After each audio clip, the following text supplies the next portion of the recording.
yours truly is an exercise in self-flagellation. So imagine my frustration with America.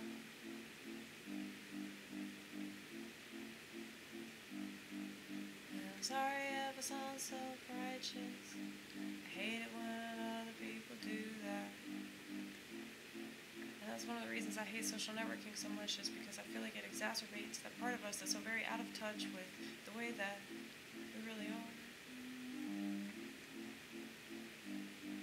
And it's so much easier to point the finger at anybody.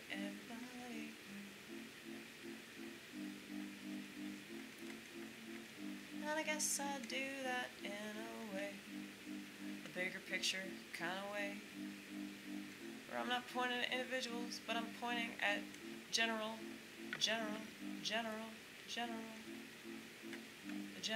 public.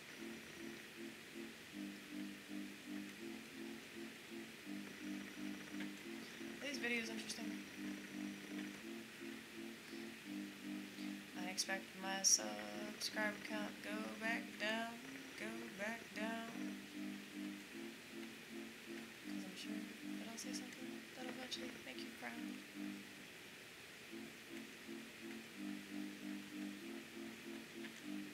They never tell me what it is.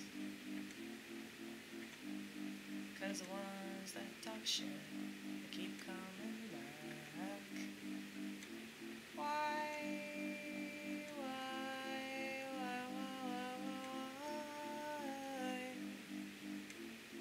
It gave me so much flack.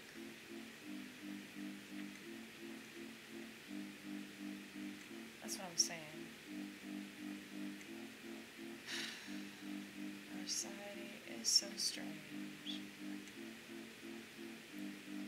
They either hate you or they won't leave you the fuck alone. You can tell them the truth. You can tell them the thing that they don't want to hear. But at least you were honest. At least you had the ballsack. Everyone's missing a ballsack to say what most needs to be said.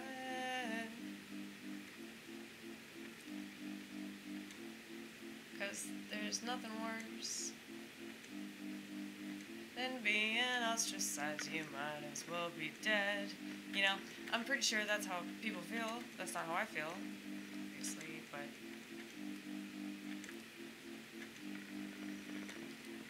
I'm trying to ignore people that bother me. It's just that I have to deal with it in my personal life. I don't have to deal with it online. Nowhere near as much as everybody. It's got the government in their pocket.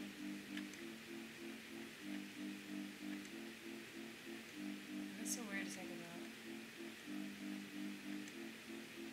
I feel like I'm on the outside. I'm on a tree branch. And I'm so lucky that I could see this avalanche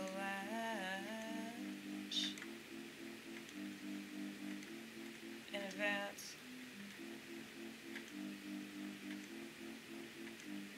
Now if only I could see accidents in advance, if only I could see my credit score in advance. If only I could see the things that would make a bit of a difference in my ability to manage money. If only I could see that.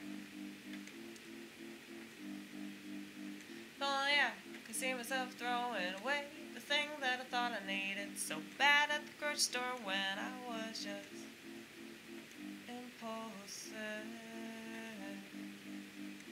I don't do that anymore though. Thank you, Lord. Thank you, Lord. Thank you, Lord. But I'm just confessing right now. These are things that I've done. These are things that I have had to confront.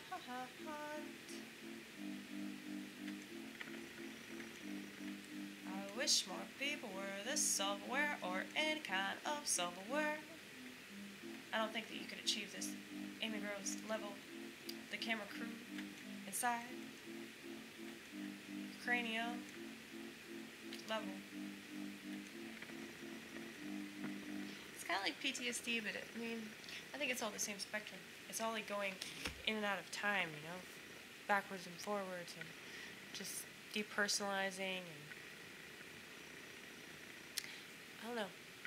That's another thing. That's why I can't be in a relationship. I depersonalize things way too much. I do that during sex, and that's why I want to kill myself. Literally, I can count on one hand. I've had a lot of sex. I can count on one hand the amount of times that I had sex and did not want to kill myself. So, I'm not joking, dude. I'm not exaggerating. And I'm sure that there are plenty of people that feel that way. They just don't want to admit it because it's so politically incorrect to say you don't enjoy sex, you don't like sex, you don't want sex, and you don't want the same thing that you're supposed to want as like a human being that has like your bloodline and your, you know, desire for connection, and your desire for offspring, and your desire to, like, you know, lead yourself into the future in some kind of way, you know? Well, who's to say you need a child to do that? I mean, a lot of people do. But I think that if you create something, the whole point is creating. And so if you're creating something, and you're creating as much as possible. So if you want to have children, I would highly advise to have as many kids as possible. So, you know, it's a really beautiful thing to see that and, like, know that it's actually working for some people, you know, rather than, like, okay, this is just something that we found ourselves in, like, this situation is something that we we basically shot ourselves in the foot the entire time. You know, I mean, that's what's happening to this friend of mine who's, like, she's just in a shitty-ass relationship. And this kid that they have is the cutest kid. He's so sweet. He's so amazing. But it's like, I just feel so bad for him because he's growing up in, like, such a bad situation.